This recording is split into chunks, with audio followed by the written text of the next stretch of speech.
ұлаған санды аш дейді. Ал кім шығады? Бір әдемі. Жақсы, әмір келе қой. Қай сан саған ұнайды? 8. Баса қой. Ана жерге бар да баса қой. Ал енді ішіндегі тапсырманы орында. 2 болады. Отыра қой. Жақсы. Келесі. Қай сан ұнайды? Қай санды ашасың? 6-ны. Ал есептің болады. 6 қосу 10 неше болады Раяна? 10 болады. Жақсы, отыра ғой. Мен саған смайлик отыра ғой. Келесі. Қай санды ашасың? Қай санды айтқан? 7. 7 азайту 5. Неше болады? Керемет. Не саған? Отыра ғой.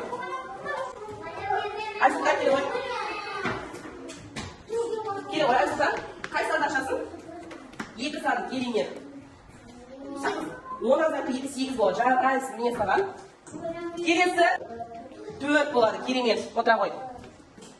Ал жақсы, балалар, енді менде тағы сіздерге тапсырма бар. Қазір тағы да қой бағдарламасы арқылы келесі тапсырманы орындаймыз.